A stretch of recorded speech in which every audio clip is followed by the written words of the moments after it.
Hello বন্ধুরা, অভিজ্ঞান education YouTube চ্যানেলে তোমাদের প্রত্যেককে স্বাগত জানাই। বন্ধুরা, প্রাথমিকে শিক্ষক নিয়োগের ইন্টারভিউ প্রক্রিয়া চলছে।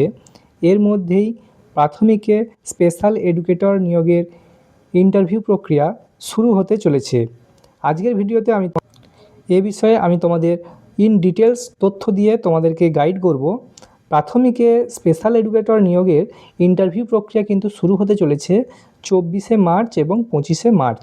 এই দুদিন প্রাথমিকে স্পেশাল এডুকেটর নিয়োগের ইন্টারভিউ প্রক্রিয়া আয়োজিত হবে। এই 24শে এবং 25শে মার্চ যে ইন্টারভিউ প্রক্রিয়া হবে স্পেশাল এডুকেটর টিচারদের, তা এর জন্যই কিন্তু আমাদের অ্যাসিস্ট্যান্ট টিচার নিয়োগের যে ইন্টারভিউ প্রক্রিয়া সেটা কিন্তু বেশ কিছুটা পিছিয়ে দেওয়া হয়েছিল। তোমরা দেখবে প্রথমে যে একটা 5th ফেজ থেকে একদম 10th ফেজ পর্যন্ত ইন্টারভিউ শিডিউল প্রকাশিত হয়েছিল West Bengal board of primary এডুকেশনের তরফ থেকে।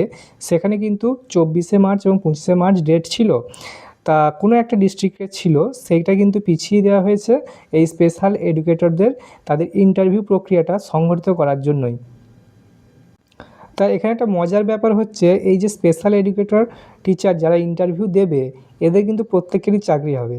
কেউ যদি এক নাম্বারও যদি পায় সেই ইন্টারভিউতে, সেও কিন্তু কাউন্সেলিংয়ে ডাক পাবে এবং সে কিন্তু জবটা পাবে। তার কারণ হচ্ছে পর্ষদ থেকে এমনই বেশ কিছু তথ্য শেয়ার করা হয়েছে মিডিয়াতে, যেখানে কিন্তু বলা হচ্ছে যে প্রত্যেকেরই চাকরি হওয়ার সম্ভাবনা রয়েছে এবং সিট সংখ্যাটা অর্থাৎ ভ্যাকেন্সি এবং ক্যান্ডিডেটের সংখ্যা এটা কিন্তু হিউজ গ্যাপ রয়েছে, অর্থাৎ ক্যান্ডিডেট সংখ্যা অনেক কম রয়েছে এবং ভ্যাকেন্সি প্রায় 4 গুণ রয়েছে। তো এই বিষয়ে আমি তোমাদের ইন ডিটেলস আজকের ভিডিওটাতেই তথ্য দিয়ে সহায়তা করতে চলেছি। তো ভিডিওটা তোমরা প্রথম থেকে শেষ অবধি দেখো, সমস্ত প্রশ্নের উত্তর তোমরা পেয়ে যাবে। তা অন স্ক্রিন তোমরা দেখতে পাচ্ছ, এটা হচ্ছে একটা নিউজ পেপার কাটিং, একটা লিডিং বাংলা নিউজ পেপারে এটা প্রকাশিত হয়েছে, যেটাতে বলা হচ্ছে স্পেশাল এডুকেটর নিয়োগের ইন্টারভিউ। স্পেশাল এডুকেটর নিয়োগের জন্য 24 এবং 25শে ইন্টারভিউ নিতে চলেছে প্রাথমিক শিক্ষা পর্ষদ। তো পশ্চিমবঙ্গ প্রাথমিক শিক্ষা পর্ষদ স্পেশাল এডুকেটরদের ইন্টারভিউ প্রক্রিয়া 24 এবং 25শে মার্চ আয়োজিত করতে চলেছে। সেই সাথে কি বলছে দেখো, সেই সাথে যেটা বলছে যে সব মিলিয়ে জানা গিয়েছে সব মিলিয়ে 2308টা শূন্যপদ রয়েছে। তবে সব মিলিয়ে প্রার্থীর সংখ্যা 800-র আশেপাশে বলেই জানাচ্ছে পর্ষদ। তো প্রাথমিক শিক্ষা পর্ষদ যেটা বিবৃতি দিয়েছে যে 2308টা শূন্যপদ থাকলেও কিন্তু ক্যান্ডিডেটের সংখ্যা যারা ইন্টারভিউতে অ্যাপিয়ার করতে চলেছে তাদের সংখ্যাটা কিন্তু 800-র আশেপাশে, মানে 800-র কাছাকাছি, হয় দুটো কিছু কম হতে পারে বা কিছু বেশি হতে পারে, তবে 800-র আশেপাশেই কিন্তু সংখ্যাটা রয়েছে। এই বিবৃতিটা কে দিয়েছে? এই বিবৃতিটা দিয়েছে আমাদের পর্ষদ সভাপতি গৌতম পাল মহাশয়।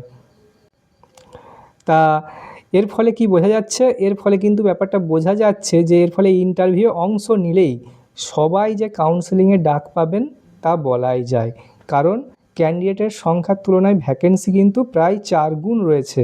যদি 800 যদি ক্যান্ডিডেট হয়, ওখানে প্রায় 2308টার মতন, প্রায় 3 গুণ রয়েছে, 8 3 24, প্রায় 3 গুণ কিন্তু ক্যান্ডিডেটের সংখ্যা কম রয়েছে। তাহলে বুঝতেই পারছো যে কাউন্সেলিংয়ের ডাক প্রত্যেকেই যদি পেয়ে যায়, অর্থাৎ প্রত্যেকেই সিলেক্ট হয়ে যাবে। কাউন্সেলিং মানে হচ্ছে যে স্কুল চয়েস করা, এটা হচ্ছে এক কথায় কাউন্সেলিং। তো এটাই বোঝা যাচ্ছে যে এক্ষেত্রে কিন্তু ইচ্ছুক প্রার্থীরা সবাই চাকরিও পেয়ে যাবে। ইন্টারভিউ যদি কেউ যদি মিনিমাম 1 নাম্বারও পায়, সে কিন্তু সিলেক্ট হয়ে যাবে এবং চাকরিটা পেয়ে যাবে, অর্থাৎ মকা পে চকা সে লাগিয়েই ছাড়বে। তা এই রিলেটেড এবং ইন্টারভিউ প্রক্রিয়া, ওয়েস্ট বেঙ্গলে অ্যাসিস্ট্যান্ট টিচার নিয়োগের যে ইন্টারভিউ প্রক্রিয়া চলছে সে রিলেটেড যখনই কোনো আপডেট আসবে আমরা সবার প্রথমে আমাদের চ্যানেল অভিজ্ঞান এডুকেশনের মাধ্যমে সেটা তুলে ধরার চেষ্টা করব। তাই আমাদের সাথে জুড়ে থাকো। তা আমাদের চ্যানেল অভিজ্ঞান এডুকেশনকে তোমরা সাবস্ক্রাইব করে নাও, পরবর্তী আপডেট তোমরা সবার প্রথমে পেয়ে যাবে। সেই সাথে তোমরা যদি প্রাইমারি ইন্টারভিউ প্রিপারেশন নিতে চাও, আমাদের চ্যানেলেতে আসবে এবং আমাদের চ্যানেলেতে ইন্টারভিউ রিলেটেড একাধিক ভিডিও করে দেওয়া রয়েছে। NCT, NCERT, NCF, RTE act, হ্যাঁ, তারপর mid day meal related A to Z কিন্তু ভিডিও তোমরা পেয়ে যাবে। এই ভিডিওগুলো তোমরা দেখে নিতে পারো, তোমাদের অনেকটাই হেল্প হবে।